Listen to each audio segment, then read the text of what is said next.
What's going on, everybody? This is the Tom Rowland podcast brought to you by Starbright. And today we have another part of our series, Anglers Unite, with our partner, Burnowin.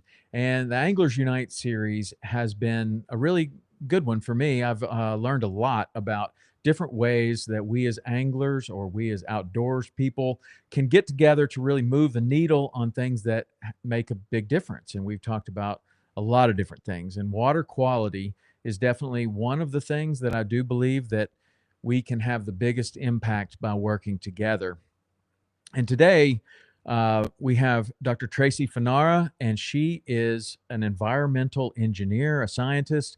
I consider her a hydrologist, and I even told her that I thought she was a meteorologist, but she told me that she's definitely not a meteorologist.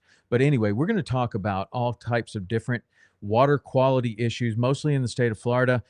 Some we've touched on before, like pharmaceuticals in the water, others, red tide. She is going to be our first red tide specialist that we're going to have in the podcast. And I'd love to bring her in right now. Tracy, how are you? Good. Thank you so much for having me. Oh, very excited. Very excited. So, an environmental engineer, scientist, a hydrologist. I called you a meteorologist. You said you're not. But where did you study? I got all 3 degrees from the University of Florida. Ah, After my BS in environmental engineering, I worked in land development and I saw how we were managing our land and went back to school to prove that there was a better way to approach land management, water quality, so that we have a more sustainable future economically and health wise here in Florida. so when you go back and try to find a better way, do you think you found a better way? Yes. So low impact development, there's different techniques that you can basically use when you're designing a new or even retrofitting an area where you can basically treat water where it is. So let me back up for a second. So basically, traditionally, we have we have built our systems, our land, any kind of building that we have to get rid of the water as fast as possible. So we put concrete, we put a bunch of pipes, and we try to prevent from flooding. But what happens is that we keep on building, and not only do we take that water that used to be underneath the ground, we put it on top of the ground or through pipes where it transfers to natural water bodies without treatment that natural soil gives it, physical, biological, and chemical treatment, causing erosion, water quality problems, shocking temperatures for wildlife, and just basically changes the ecosystem that we know and love. So there are techniques called low impact development techniques that you can actually implement that will slow down that water, that will treat water at the source, that will prevent from those algae blooms, erosion, ecosystem changes downstream, and will allow for our water table to continue to be percolated so that we don't have as many sinkholes. It sounds like on a very small scale, you just described the Everglades on a larger scale, Right. like the natural process of the Everglades, like slow the water down, have it percolate through, use soil and natural plants and everything to clean the water as it should be, even before we were, you know, here in the way that we are today. The water all flowed south, and we talk about this a lot because we're supporters of Captains for Clean Water and very familiar with the problems that are occurring in the Everglades. But what it sounded like you just described when I'm listening to it, it seemed like on a building site, you could basically make a small Everglades, like the same principles apply. Is that right or not? Yeah, you're working with the land, not fighting against it. And honestly, like there's only been one true human invention. Everything else is biomimicry. So Is the getting water to the quality that we want and doing it in a mimicked way, using the other Everglades and other areas as an example, is the way to go. hmm. And so, what's the one true human invention? It's a great question. It's actually the wheel. The wheel. And so Okay. that's is the wheel. And I hate the saying like don't reinvent the wheel because I feel like the wheel's been reinvented more than anything else and it needs to be, right. We need to innovate. But yeah, that, I mean, it was an invention out of necessity back in like 3500 BC, and apparently the first wheel was a pottery wheel. Hmm. Interesting. So when we go to reinvent the wheel, and you look at a place like Fort Lauderdale with the problems that they're having with sewage getting into the water, which we've talked about a number of times here, um, where do we go there? Like what as you're with all of you've studied, like the city is so big. Like what is the solution there? How do we deal with the problem? It just seems like, I mean, the way that my friend describes it, that's from Fort Lauderdale, there's just too many toilets. Like you put in another big apartment building here, there's 500 toilets in there. You put in another one across the street, there's another 500 toilets over there. Like, where does all that water go? And the infrastructure just doesn't seem like it can handle more building, yet we continue to build more and more. So, what, in your opinion, what's the, I'm sure there's not a simple solution, but what is a solution? You are hitting on my soapbox right now. We in environmental engineering, we have these something called build out conditions, and it's like the max that this area can handle, whether it's impervious surface or building, water, wastewater, and that is dependent on your capacity of your wastewater treatment plant. Now, Fort Lauderdale isn't alone with this problem of sewage reaching the coast. Okay, any coastal city or any coastal area where there's pipes near the coast that get inundated, they are subject to these beach closures because of high levels of fecal bacteria. And basically, what happens is it's called infiltration and inundation. So these pipes really close to the coast, when it rains or when there's sea level rise, these pipes are getting inundated. And as the pipes age, there's cracks and crevices that groundwater can actually infiltrate. Then that reaches a wastewater treatment plant at a capacity that it wasn't built for. And the wastewater treatment plant either has to, release raw wastewater or a mix of raw and treated wastewater into natural water bodies. I mean, there's other ways, like there's pipe bursts. There's the fact that some wastewater treatment plants don't have the capacity, even if they don't have INI. So there's a lot of issues, but this is not a localized issue. This is a pretty coast-wide issue. And on the west coast of Florida, we don't close for much, but we close for bacteria. And whenever there's a beach closure, which happens often, it's because of those poop bacteria. Right. So where do we go from here? How do So you redo the infrastructure, maybe? yeah, it's really expensive. That's the thing. Like, it's always cheaper to plan and prepare up front than it is to take care of a problem after it happens, right? But needing to replace pipes is always a problem. It's just that when those pipes are getting submerged over and over again because they're near the coastline and we're building more on top, and then the water is, rising, and then we have more stormwater coming in because of all the building. That's where the lifetime of a pipe might change. So the first thing that you can do is make sure that we're maintaining our pipe systems. Next thing is, don't permit a building or a hotel, whatever it is, unless the wastewater treatment plant has the capacity for it, and has a capacity considering INI. I think that that's where we go wrong as well. So in Sarasota, people kind of took matters into their own hands and tried a couple things. There's a company called Carbonex that I used to work with, and what they did is put a huge tank after the wastewater treatment process. So in wastewater treatment, you basically only do like primary and secondary treatment. You don't go through the tertiary treatment to get to the drinking water level, right? So you only have that primary and secondary, and then still at that point, the nutrients is really high. But so what this company did was not only provide a next stage of treatment with activated carbon, basically the stuff that you find in your water filter, but also provide more storage for those times of overflow, so that they're not releasing into a natural water body. Instead, they have that extra storage to give them a little bit more wiggle room. And apparently that was pretty successful. I don't know expense wise how much that would be compared to just expanding the wastewater treatment plant.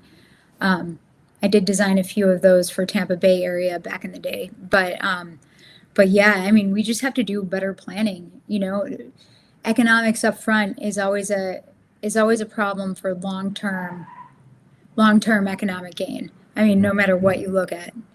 Yeah, it seems like a real pickle that that we find ourselves in because I don't know, the early settlers of Florida probably never dreamed that many other people would like to, or as many people would like to come down to Florida as have. And we can probably thank air conditioning and mosquito spraying for that because Florida was a really rough place before air conditioning and mosquito spraying. And I don't think that anyone dreamed that it would be as popular as it is today. But that makes a big difference, you know, that making it a lot easier. One of the things that I like about what I've seen from your accounts and from what you talk about is how everything seems to be connected, right? So this wastewater is connected to red tide in some way, shape, or form. This problem that we're talking about right now is connected to the problems that we see with the outflows of Lake Okeechobee in some way, shape, or form. So, and then an interesting thing, I want to show you this picture too. I was looking through your stuff this morning, and you were talking about an unrelated phenomenon, the Saharan dust in the atmosphere, and and you had a really good explanation of that. And I wanted to show you this picture that I have framed right here in my office. But that picture, can you see that? Yeah. So Where was that it taken? in Key West. That's in Key West in about 2000 maybe, and there, like that's just a regular film camera. There were no filters. I don't even think that had a polarizing filter on it, and that's just the way it looked that morning. I wish I could say that I was a good enough photographer to enhance the natural light, you know, to make something look like that. But we had this Saharan dust in the atmosphere at this time, and it was like this for like about a week and a half. Every morning was just these crazy sunrises, and this was probably the best photo that I got of it. It was my friend. We were fishing right next to one another, and I got that photo of them. But that's That's incredible. incredible photos, the Saharan dust. So tell us about that. Like, what is the phenomenon that brings Saharan dust all the way to Key West like that? Yeah, so honestly, the Saharan dust is my favorite everything is connected example because you take dust that's coming over from the Sahara in Africa.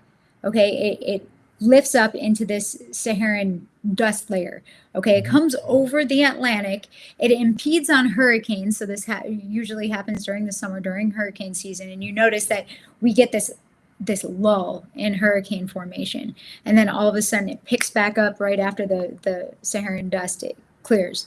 But it comes over to the Amazon. It feeds the Amazon rainforest, but it also ends up in the Gulf of Mexico and feeds a precursor to Florida red tide called Trichodesmium. Now, this is a marine cyanobacteria species that lives in low nutrients, but their limiting nutrient is iron, and they can get iron from that Saharan dust.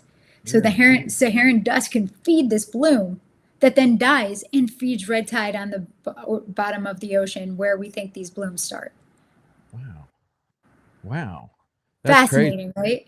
Yeah, it is. And so it's just the upper level winds at a certain time that I guess they're having storms over there, which get the dust up into the atmosphere, and then it moves all the way over. Like Right. crazy. And it I seems that know. that picture would have probably been taken in May or June, probably May. Would that be consistent with what you would think for that? Probably I would think a little bit later than that. Could have been late. It could have been June, but it probably wouldn't have been July. Okay. Like, I just know where we were fishing right there. We wouldn't have Right, fished right. later. But yeah, it's a strange phenomenon, and the most I've ever seen. Like you'll see it sometimes, but that year it was thick, and for whatever reason, it was crazy thick. So it feeds red tide, and you say that we think that red tide begins in the deep, cold part of the ocean. Yeah, so we think it feeds a species that feeds red tide, like it's this whole domino effect. But yeah, it's thought that these blooms start 30 to 40 miles offshore of Tampa Bay, on the ocean bottom, and then with upwelling or currents or both, these blooms are brought to the surface and brought inland. For example, anytime we see these hurricanes come through and we see the water being pushed off Tampa Bay, we saw this in Irma, and we just saw this with Milton. We saw this with, what was it, Adelia? Hmm. Where it's No. empties out Tampa Bay. Is that what you're talking about? Yeah, basically empties out Tampa Bay. Um, And no, Adalia wasn't one of them. But anyway, whenever that happens, we know that there's probably a forced upwelling event that happened. And those bottom waters come to the surface, bringing nutrients. That's where a lot of the nutrients is on the bottom of the. I mean, you guys know that all too well. Hmm. Gravity, everything that dies goes to the bottom. So all that organic matter has a lot of nutrients, and Florida red tide cells. There's thought to be a cyst phase that no one has really found yet. I'm kind of dead set on finding the cyst phase in a natural environment. But with upwelling, those waters come to the surface, and the bloom begins. So let's talk about just red tide. A lot of people have heard of red tide. They see the effects of red tide, but can you go into whether, first of all, whether it's a completely natural phenomenon or something that is somewhat man-made, or does some of our behavior and some of our habits, some of our mistakes, can it accentuate the red tide? So let's just start with, is it natural? I think number three was the way to go. So I don't like using the word natural because people have such a problem with it. I've noticed that it's really a trigger word. It's a native species. So Okay. that's kind of what I like to say. It's a unicellular organism, a phytoplankton that releases a toxin. Um, this toxin can not only harm aquatic life, but the toxin can actually aerosolize, attach to sea salt particles in the atmosphere, move on shore with winds, causing coughing or sneezing. But if you have asthma or COPD, this can be really serious. Hmm. And in times with really intense, high concentration blooms, these toxic aerosols we've found, have traveled more than 30 miles inland during the water crisis of 2018. Hmm. Yeah, and I don't know, a lot of the listeners may not have had that effect with red tide, but it certainly has affected me before. Where it is, I mean, it's a raspy, you just can't Yeah. clear your throat. It's not good. So if this is native, which it appears that it probably is, um, most things that are native have a benefit to them in some way, shape, or form. What would be the benefit of this bacteria or this red That's a tide? that's a great question. So a lot of scientists think that its natural purpose is to basically reset the ecosystem, Mhm. use it as a reset. Now, Florida red tide, the species Carenia brevis, they're really slow growers, so they're outcompeted for nutrients, which is why they've adapted this toxin release. Um, but but we have a bloom pretty much every year since recording. It's when it gets close to shore and can use our nutrients from land derived nutrients to feed and exacerbate. That's really when the problems start. And so what was confusing to me is that I've always heard that when let's just say that there's a big outflow of water to the east and west coast of Florida because we have a big rain event or a hurricane or something. Lake Okeechobee fills up. They've got to get rid of that water. You have an unnatural amount of fresh water going out the sides of the state. A lot of this is also carrying with it a lot of, you know, fertilizer, other things that are on the land or this water encounters. It goes out, And I was always under the impression that this was happening at very warm times of the year, where that water would go out with this extra nutrients in it, and then the red tide would somehow blow up because of that. And I thought it was the heat from the water. But then looking and listening to what you're saying is that the red tide actually lives in the cold part of and it's the upwelling. So how is it that effluent and that water that's going out the side of the state is accentuating or exacerbating this problem?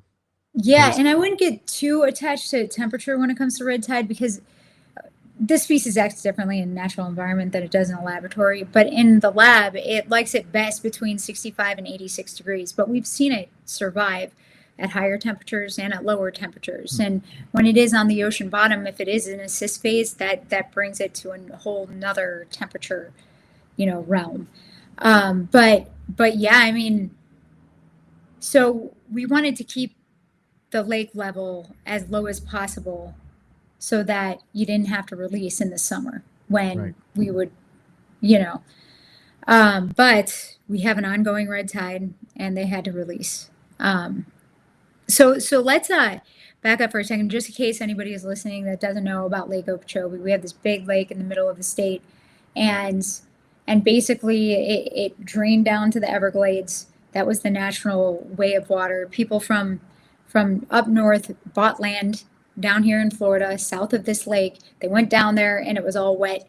They couldn't build houses, they couldn't farm, so they put a big dam south of the lake.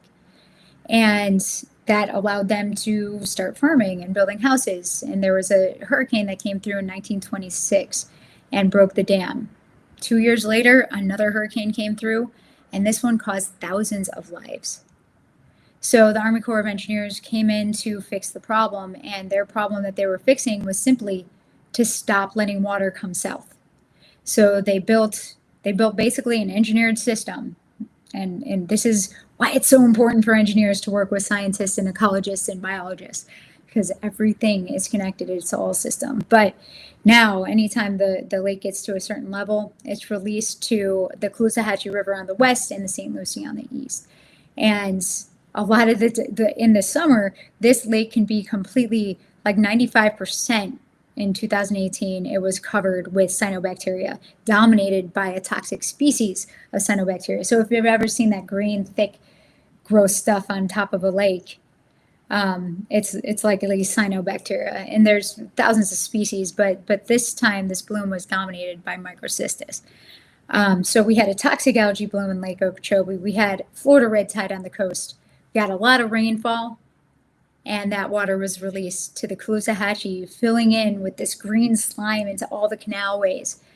And then finally out to the coast, where Florida red tide can not only use the nutrients in this nutrient-rich water, but Florida red tide could actually consume microcystis, dead microcystis, which dies in the salt water.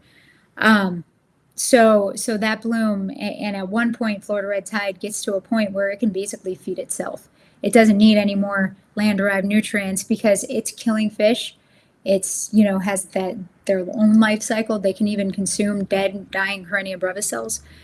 So it becomes this self-feeding blob. I shouldn't use the word blob. Self-feeding system. And so when it becomes that, and we've probably seen that become that many times, what causes it to go away? Because it does come and go, or it seems to, or it comes and causes all kinds of problems that nobody wants to walk on the beach with a bunch of dead fish. It's the cardiovascular problems that we have with it, but then sometimes it'll just go away. So what causes it to go away? You're right. Sometimes blooms last for like weeks or years. And we're so much better at predicting initiation than we are at dissipation. There's so many factors that are involved, like, weather and ocean currents, nutrient availability, the life of this bloom, the currents, like its power is in numbers. So there's a lot of offshore wind dispersing the bloom. They're less likely to survive because, as I said, they're not, they get outcompeted for nutrients. So there are so many things that come into play. And when we think about the fact that, predicting weather outside of 14 days is, not very good. Uh, so predicting Florida red tide months in advance and that dissipation is near impossible for now. But there are mitigation strategies that people are trying right now out of Mote Marine Laboratory. Yeah. So I saw a couple of those. What can you tell me about what those mitigation strategies are? I saw one that was interesting with clay. Um, Yeah. So I but worked a little maybe, bit. I don't know which one you want to start with. I mean, I guess we can talk about clay. And the interesting thing is that I don't know if they're having trouble getting permits or what, but the three mitigation technologies that have been just recently released and permitted are not clay. They're more oxidizers, time release oxidizers, things like that. But I think that the one that I'm most familiar with is the clay. I was kind of adjacently related to that project over at Mote, and they were working with Woods Hole, and Did you this clay. What? work with Moat? Oh yeah, I Have was you? a program manager for environmental health at Mote Marine Laboratory before I went over to NOAA. We've done a few things with Moat as well, and then That's they have awesome. some different little stations in the Keys. Anyway, sorry. So tell me more about the clay. Yeah, so basically this clay is optimized and really it's about the application. So you spray this clay and basically what it does is act as a flocculant. So it attaches both the cell and the toxin to the outside of the clay. It all like kind of binds together and then it drops with weight. So it in a wastewater treatment plant, this is basically the same kind of process that happens in one of the stages at a wastewater treatment plant where you flock things together, it coagulates, and then it drops to the bottom to basically remove it from the water column. So that's basically the thought here. The concern was that, okay, so does the toxin get released over time? Do the cells get released over time? Like how binding is this? How long does that last? And I don't have those answers right here and now, but there are definitely answers that I can get for you.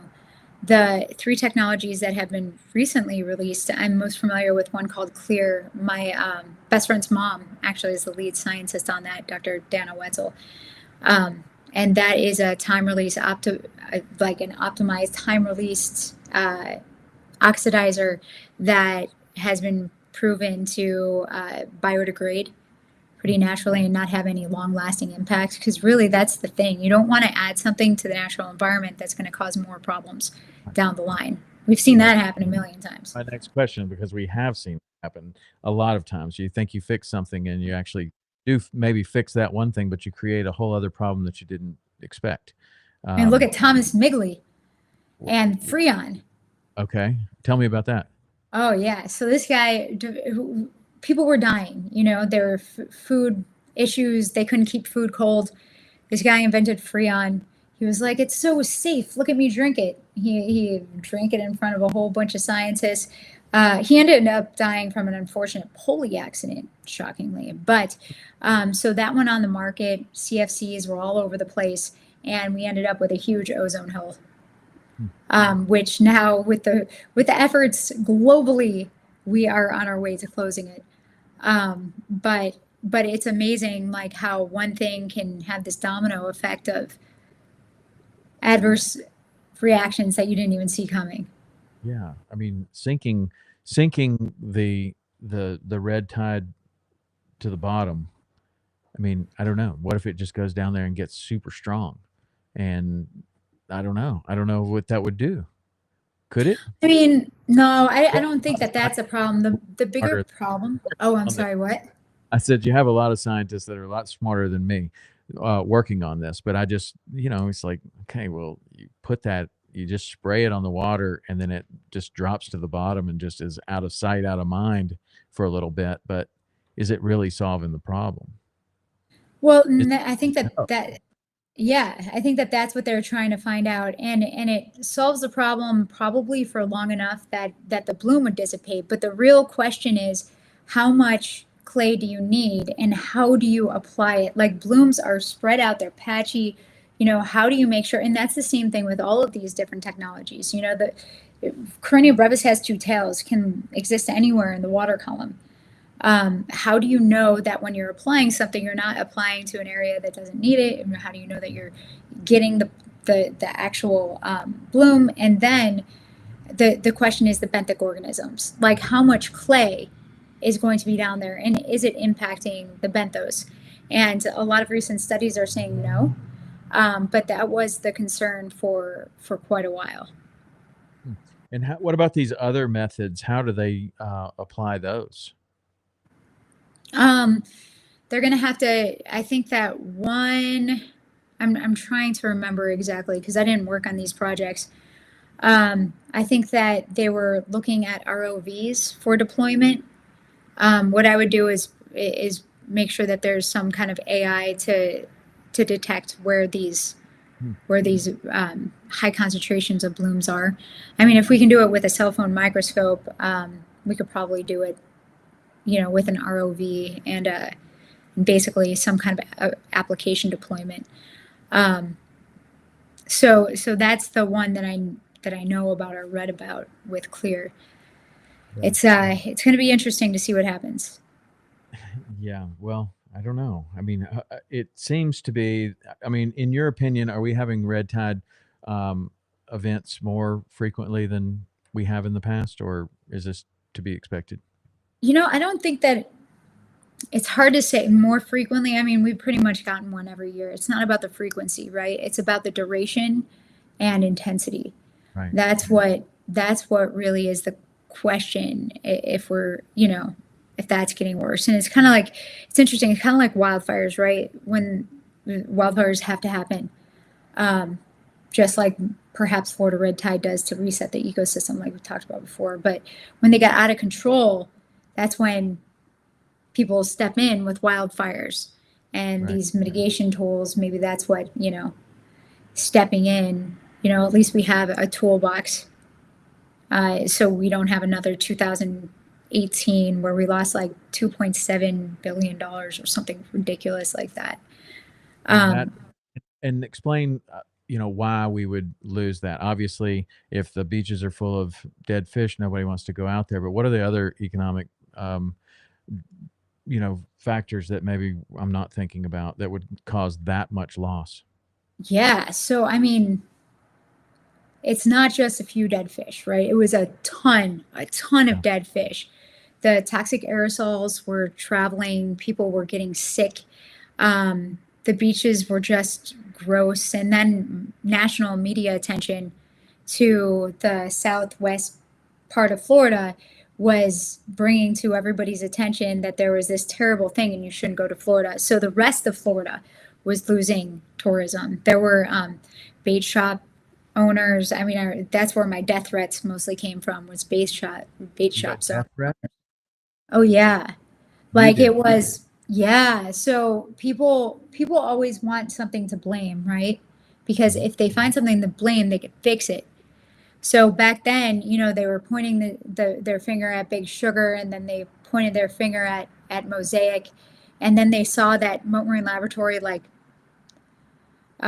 they received like $2,500 for a turtle run from Mosaic once.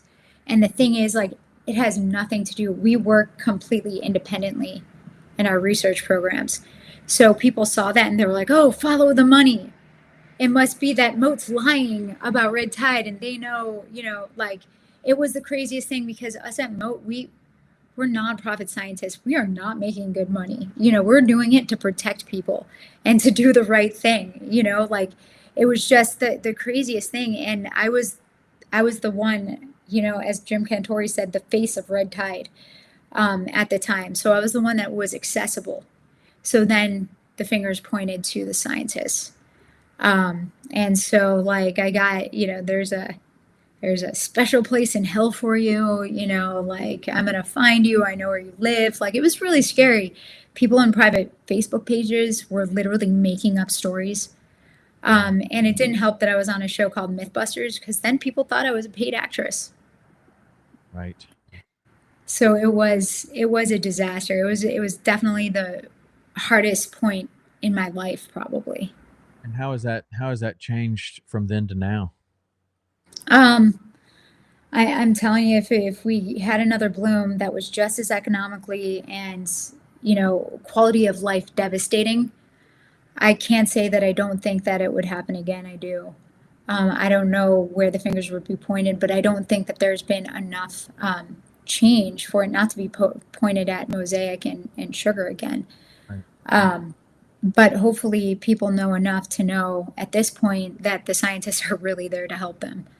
And that the reason why we don't have all the answers, which is sad, right? 70 years of research and we didn't have all the answers. I can't tell you how this bloom's going to dissipate. Initiation too.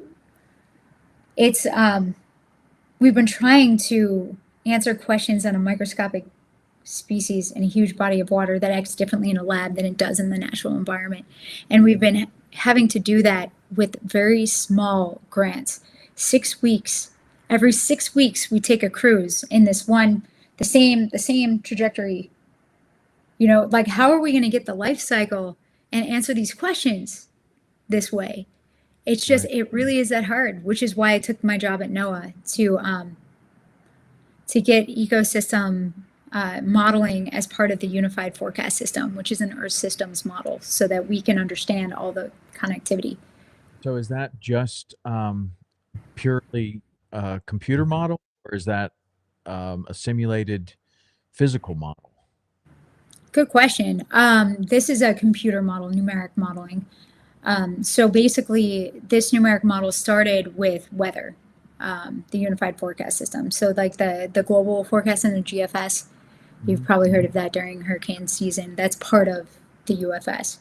And then I was the portfolio manager for the ocean and coastal models. So that's everything from the bottom of the ocean to storm surge. So Wow. that was my portfolio, including algae blooms, oil spills, erosion, things like that. Uh, so my goal was to get not only all of those NOS offices to work together so that we can have the physics with the ecology, but also connect them to the Earth system so we had the weather as well. Wow. And so that's yeah. So that's why I went to NOAA to actually help Florida Red Tide.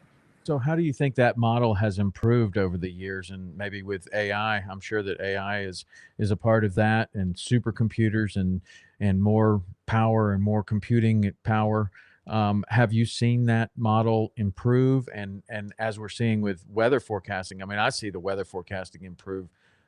I mean, obviously, everybody wants to blame the weatherman for, when on Saturday when the wind starts blowing on your day to go fishing. But I really think that, and to have it on your phone, like everybody can see, like so much further in the future for the weather any way they want to. Like I Oh have an yeah, app, you can change the modeling system. You can see the European model or GFS or any of these other ones, and some of them seem to be much more accurate for a certain area than others, and you're right. certainly them have been more accurate for certain hurricane paths than others.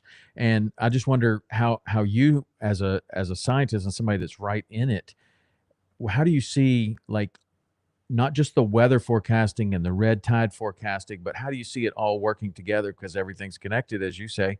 Um, are we getting exponentially better? Is it about the I same? was Do you I think? would say we're getting exponentially better. I mean, and that was kind of the problem this year, right? Hurricane Helene came and our models were right. You know what I mean? Like Mhm. our surge models were right. And even my portfolio, those surge models for Milton were right too. They actually did predict that the surge would be further south than Tampa. Um, and that's the thing. People were like, well, one problem is that people don't know what 8 feet of water is to them. They don't know what that means for their house. They Right. don't. They don't know, and it's not just. I mean, if they're living on the coastline, yeah, you need to know what 8 feet means for your house. But if you're living inland, you need to know how your entire watershed works with Right. compounding flooding, and with the water level on the coastline at a higher stage than it ever is, and that fresh water coming in. But our surge models were spot on, and people did not prepare. How I would mean, people, like you say, they need to know how their entire watershed works, but you're talking about like 100-year flood. Like, how would someone know? Is there a way that you could know how, like, what that amount of water would do if you've never seen it in your entire lifetime? How would you know? you're exactly right. How would you know? That's what we have to get. We have to get better with our visualization tools so that people can have better information and prepare better for storms. Like we have this national water model that is undergoing a huge change, moving over to something called next gen national water model. And then we have these weather models and coastal models that are constantly improving.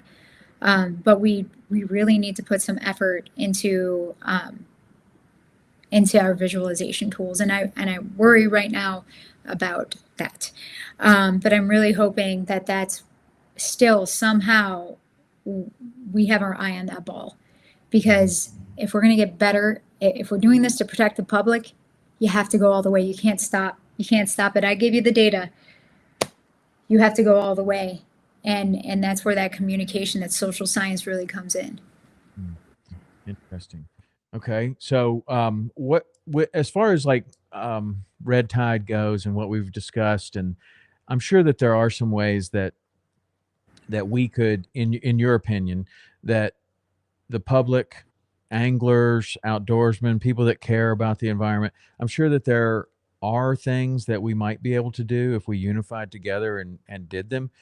What would you say those would be? If you could say, a couple of different things that we could do that would make a difference. Well, at your own home, I mean, not fertilizing and watering during the rainy season is something that everybody can do. You can also disconnect your impervious surface, meaning that instead of having water go from your roof down your gutter into storm sewer on the bottom of your driveway, you can have that water go into a rain garden or infiltration trench. But really, as anglers, the most important thing is data. We are always at need for more data. The beach conditions reporting system, the probably a year before I left Moat, I developed this app that anybody from anywhere in the world can report environmental conditions. And hopefully I'll be expanding on that in the very near future, because anglers, captains, people on boats, they're the ones that see the things first.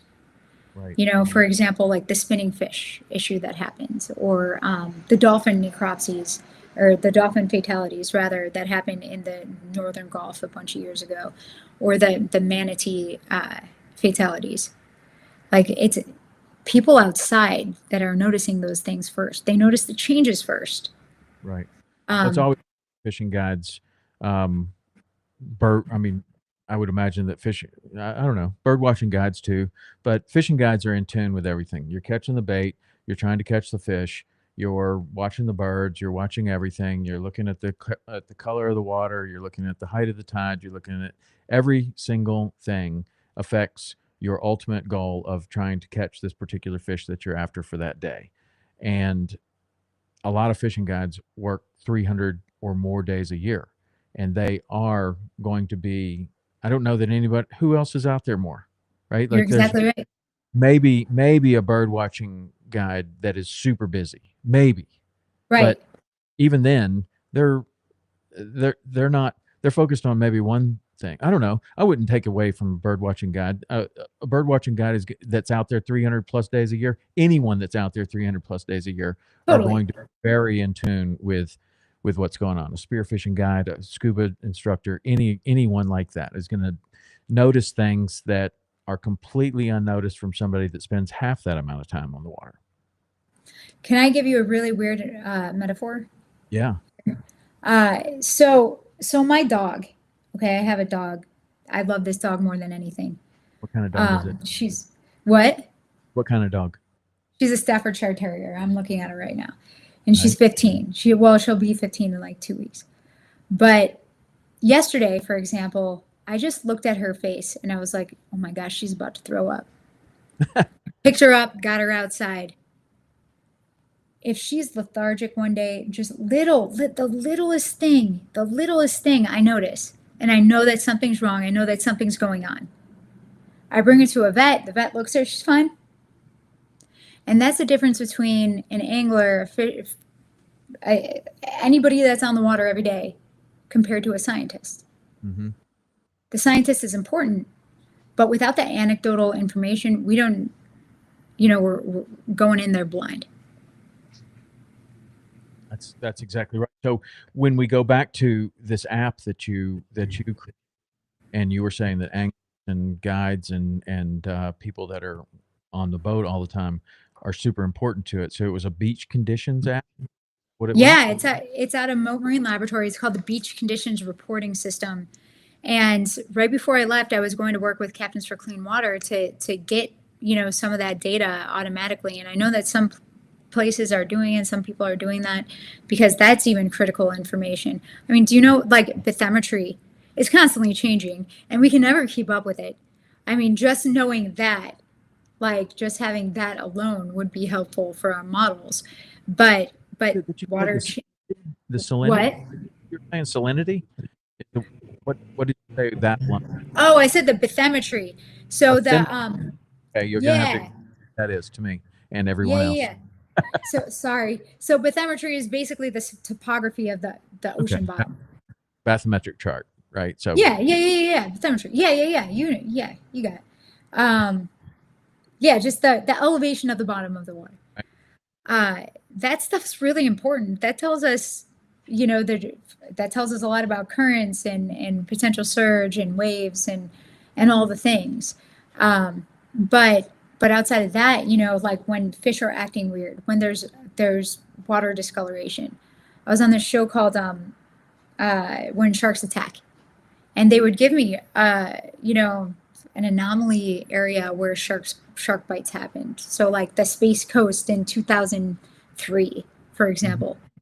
And then I would look through all of the information, and it was crazy because the anecdotal information is what gave me like leads. Do you want to hear this story? Yeah. Or are we going to go down? I don't want to go too far down a rabbit hole, but it does have to do with algae blooms. So this year there were a number of launches that happened from Kennedy. Okay. There were a number, like 3 bites within a very short period of time.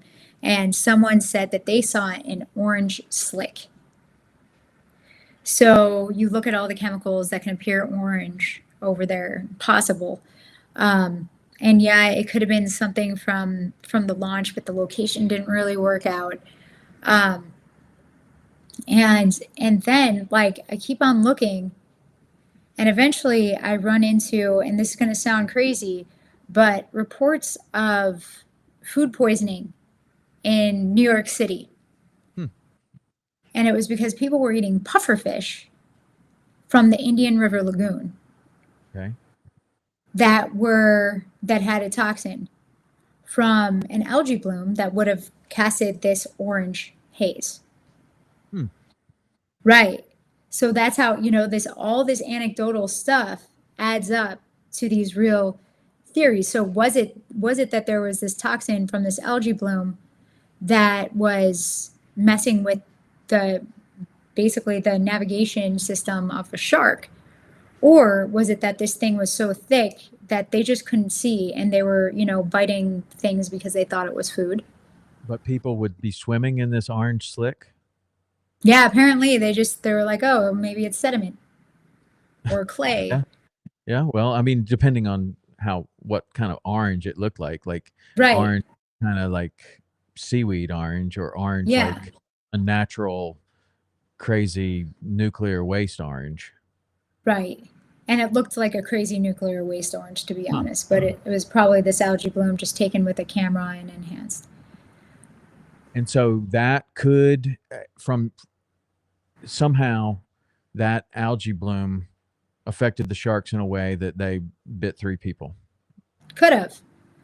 More likely, it was because they had a surfing competition during the black tip migration. But all of that stuff together. They do that every year, though, and most times nobody gets bit, right? Right. Interesting. I know. I mean, some of those black tip migrations, when you look at it from a drone, now that we have drones, there are thousands of sharks out there. Thousands. Oh, yeah. And people are swimming all around them, and they're walking all around them, and they're just the sharks are going just like you would see, um, in a school of bait, and you see a shark swim through. It's like when somebody's walking, the sharks are just all around them from a drone. And these are all things that we didn't see before we had drones, or maybe you could see from a high rise apartment building. You'll see some videos of that, but it's just like there are so many of those sharks everywhere, and most of the times they're not biting anyone, Right. but they occasionally they do. And so that's you when you kind of trace it back to this orange um, slick. So then now what do you do with that data? Like just kind of explain the shark bites, maybe? Yeah, yeah. So then you can know what to look for next time, like, um, but but the only there was kind of a tangent, but the reason why I wanted to share it is just because that all that anecdotal information went to went to finding this out. Another one was, like, oh, here was a better one. There was anomaly shark bites in southeast Florida, and it ended up being because of, and I looked at the model data and the productivity data from NOAA.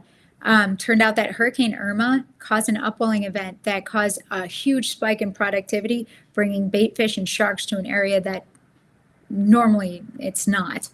Hmm. And that was verified by anglers who said that the fishing in 2017 was never better Hmm. in that area.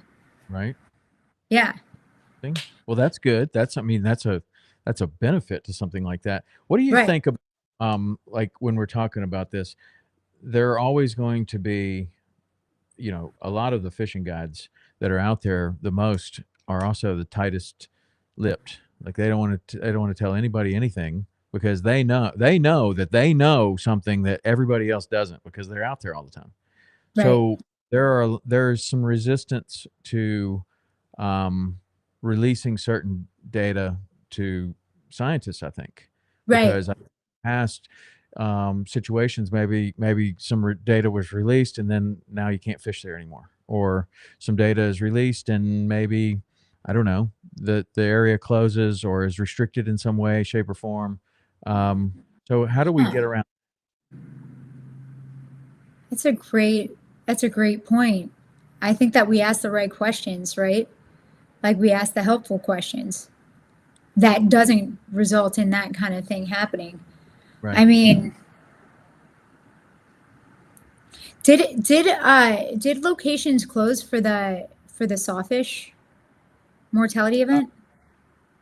no, not that I'm aware of, but when but before that, you're asked to report sawfish. I know some people that would never report one because they think, well, we just won't be able to go there anymore, right? And That but makes then sense. you have an event where the sawfish are doing something really weird.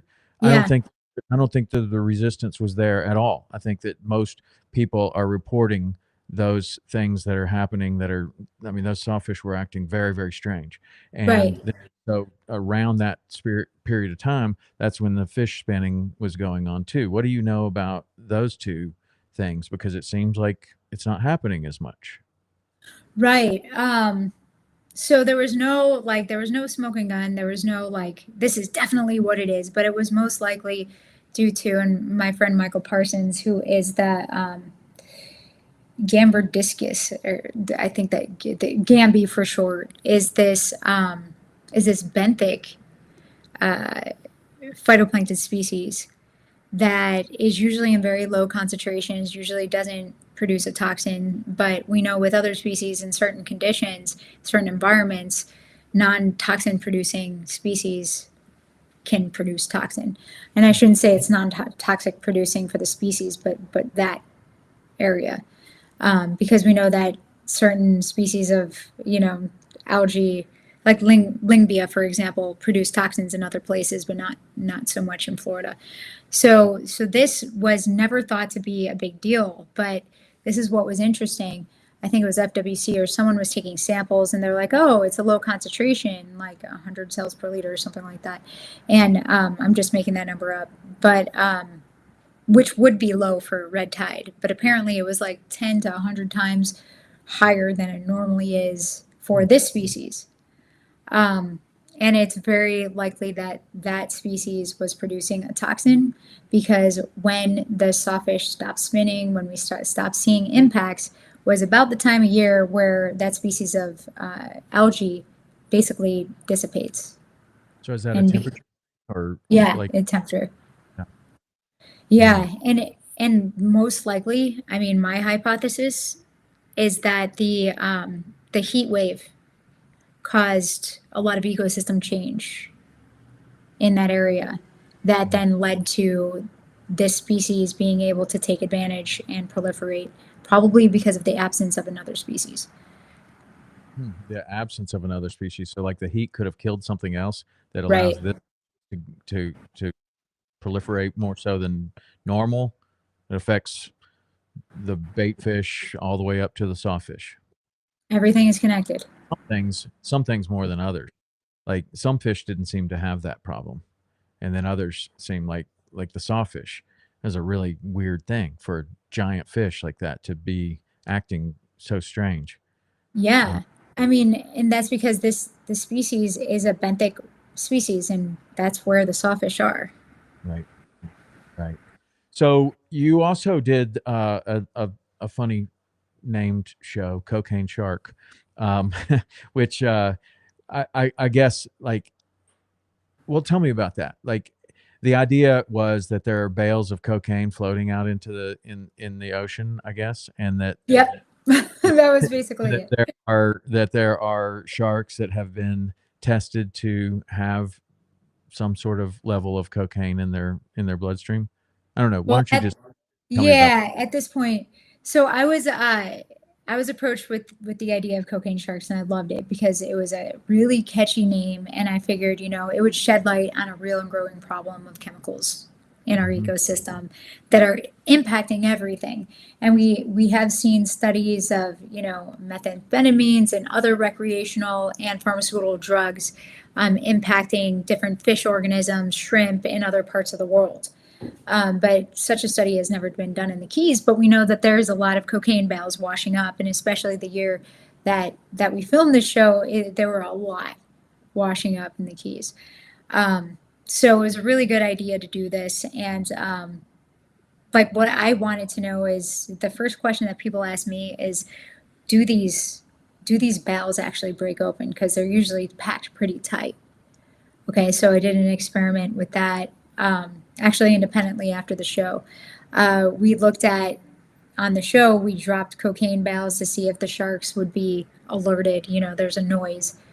Will the shark go over? And if you've ever um, tiger sharks, if you ever have an experience with tiger sharks, you know that they eat pretty much everything. Mhm. So we did get some good shots of sharks, chopping into those bales that were dropped. So yeah, there's a possibility that a shark would be acutely impacted, and we don't know what would happen. Just like cocaine bear, Mhm. the bear actually died. Yeah. But you figure if that was a real thing, it's way more likely that a shark would come in contact with a cocaine bale than a bear. Right. Right. I mean, certainly, and certainly back in the 70s and 80s, when there were probably even more bales washing up, but bales of all kinds of stuff. Um, Yeah. but I guess the idea also, and what's interesting to me about that, we did this bonefish um, study with Nick Castillo. Do you know? Yeah. And he came on the boat with us and did, and we caught bonefish, and then we took their blood samples, and we got samples to see if there were any pharmaceutical drugs in the bonefish. And he was thinking that bonefish was a really good species to study for this because they would go in very shallow water, they get very close to the shorelines. I don't Hmm. know, around they could be kind of a canary in the coal mine, I guess. And so bonefish were kind of the target species. I'm sure there's plenty of other species that we could have caught, but we did catch those, and it was a very interesting show. And the idea that there could be cocaine in a shark um, is kind of another thing for a larger, more common thing is that we could have pharmaceutical drugs in the fish. And if the pharmaceutical drugs are in the fish, what is that actually telling us? And so what Nick was saying was that, there could be a leak in the water treatment area and we're getting some of these drugs into the water. That's how the fish are coming in contact with them. I don't know what your if we're seeing pharmaceutical drugs or other chemicals, like you mentioned, other chemicals in fish, what other chemicals are you looking for and what kind of fish are you looking for to have them? I mean, so there's so many different ways that these fish might be impacted by chemicals, especially pharmaceuticals, birth control, things like that. Because like I was saying earlier, much earlier, wastewater treatment plants only treat those first two. So even if it's not a wastewater overflow or a spill or a pipe break, that cleaned water won't be testing for those. It's expensive to test for all of these chemicals. They're not testing for them, and nor is the wastewater treatment plant actually designed to treat those chemicals. So the water that we are putting back into our natural systems could have these not could have these chemicals Wow. that could accumulate in certain species of fish, depending on how their body works. Hmm. What about us? Like when if that's just going through the treatment plant, like you say, and then just getting recycled back into drinking water, and Yeah. it's not tested. So how would we get like if you wanted to be careful about that? I mean, there's like a Berkey water filter. Is that going to get rid of pharmaceuticals? I mean, that's like the one Well, that I have. I think it's a really good one, but I don't know if yeah. it's getting those. Well, here's the thing. Like what I was talking about before was the wastewater treatment plant. Now, for us, we drink water from a water treatment plant, and depending on what kind of treatment that tertiary treatment is, um, I mean, it could remove a lot of those chemicals depending on what treatment it is. Um, I always use a Brita filter no matter what because it gets rid of some of those ions. But I mean, RO systems can get rid of everything, but the water tastes terrible, so then you have to mix it afterwards. The best thing that we can do is really focus on water treatment. People ask me all the time if I can do one thing to change the world, what would it be? And it would be enhance our capability of treating water, because I really think that that is going to be our critical point, like our limiting factor moving forward. It's going to be really important that we have clean, safe drinking water because we are not evolving as fast as the water is changing, Mhm. um, and as fast as we're coming up with new chemicals. Do you see that from coming from like desal plants and using ocean water, or would you see the if you were to look into the future, is it all fresh water that is being treated, better? I don't know. Like it seems like we run out of fresh water maybe, and Yeah, yeah, we're gonna have to go to desal, right? Because with growing populations and limited fresh water, but trying to find a low energy, low cost way to do it has been the problem. Like Tampa Bay water has, kind of shown. Um, but treating water, both of those two, like really need to be a focus. Um, yeah, because we are so dependent. We're like, if you had a Jenga set, we're at the top. We're like those top blocks, and we're like in the sixth mass extinction, and most of those things being extinct are like bacteria. We're not actually feeling it yet, but as things start being impacted, changed, moved, like us at the top, we might not be moving, we might not be swaying, but our stability or the structural integrity is definitely weakening. hmm And so it's really important that we fill those holes and maintain our structure before it's too late. Because again, this will be another one of those expensive things to fix. what are ways that we could do that? Like especially if we were to, you know, do something together or people were to take actions that could fill those holes exactly like you just described, what would be a few actions that we could all take? I mean, first of all, conserving water is always a good thing. Um, so Even that in that a place where there's tons of water, like, I mean, Florida does have a lot of water, we do uh, have a lot of water. but conserving water. So, what when you say conserving water, Yeah. um, like what actions conserve water in your opinion? Yeah. I mean, just because we have, water is all around us doesn't mean that it's all drinkable. Right. You know, we are primarily dependent on groundwater in the state. There's some surface water as well, but the more population that we have, the more that we use. Mhm. We're setting ourselves up for sinkholes and water quality changes, things like that. So conserving water is definitely a, a thing you can do. Again, not adding chemicals when you don't have to, and it sucks because I hate mosquitoes so much. You know, I really do. I hate them so much. And like reef safe sunscreens, things like that. Um, but also, just contributing to citizen science and having a voice for the priority of water quality. I think that can go really far because that's where the votes come in, where the politicians start listening. That's where the money starts changing and really going towards those priorities that will help us live a better quality of life, um, and save money in the long run. So I think that just having that voice and coming together, like Captains for Clean Water has done so well, right? And these water keepers have done really well. These conservation groups, um, and then these fishing groups too. Hmm. I think that Captains for Clean Water, in my opinion, why they've done so well is that they identified, rather than just being angry and being mad at whoever, or pointing the blame somewhere.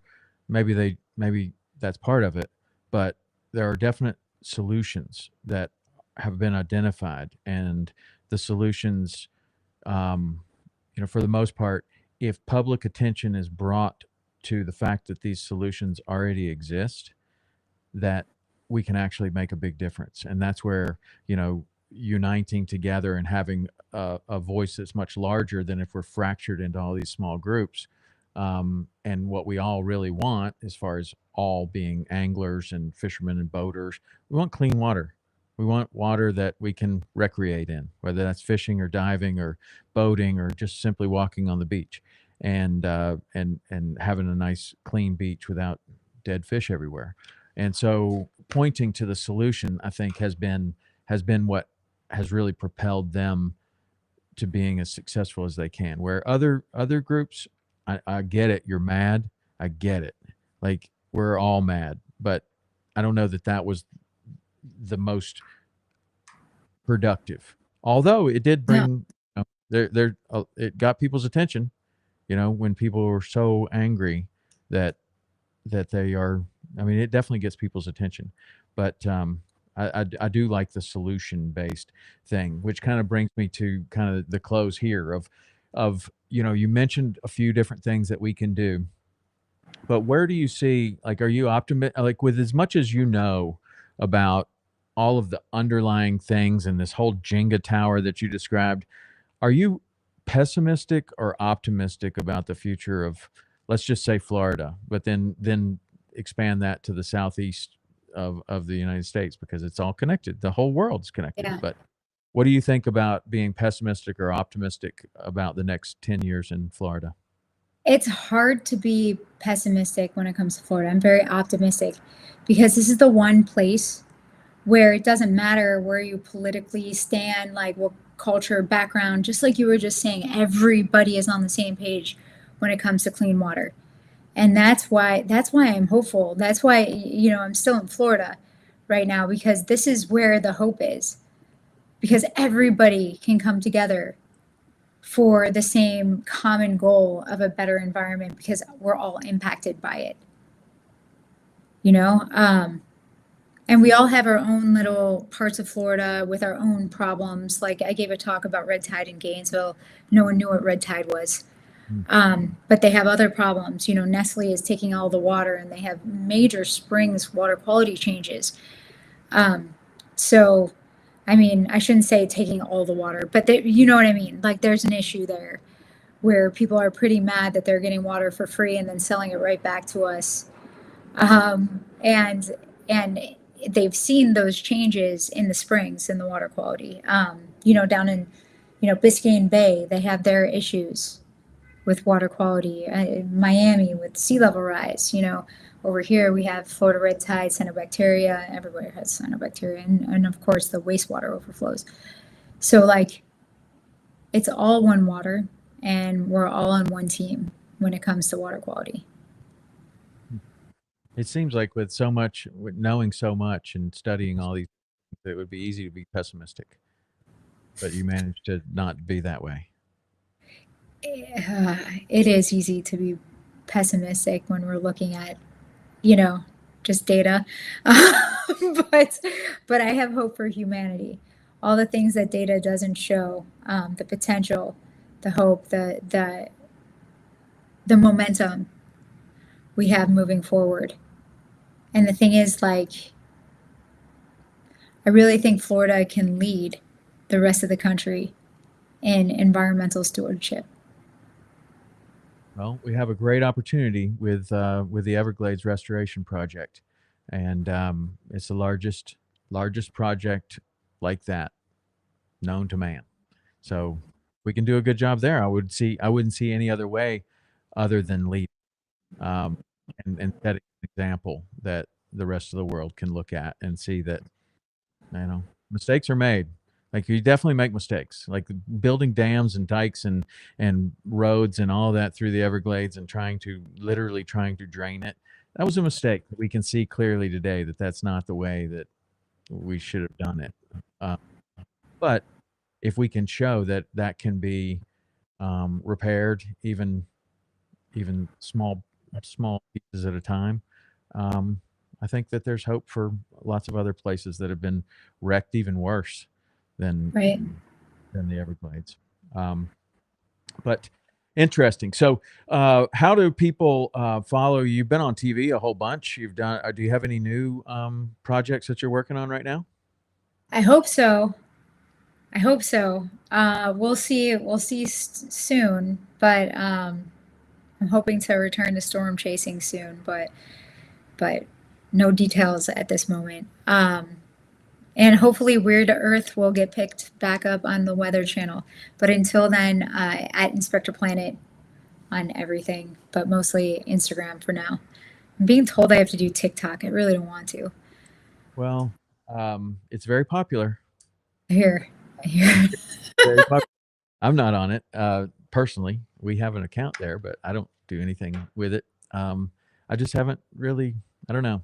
I haven't gotten into TikTok, but we do have an account there. What's your You can. favorite fish?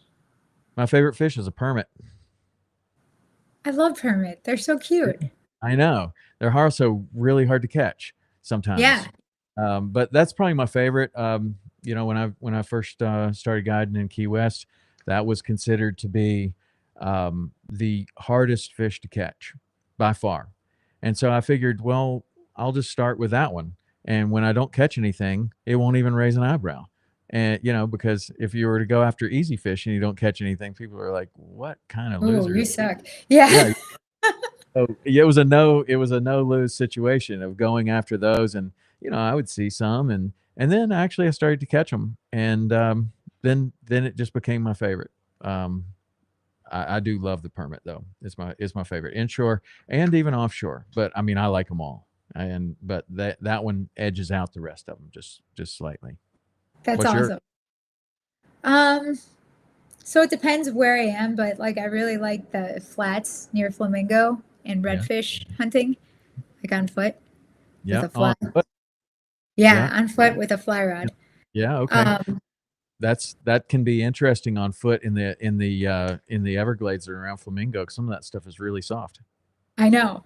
It's fun. You find that out very quickly. Yeah. Uh, you sink to your armpits You in have to the be really, really careful with tides too.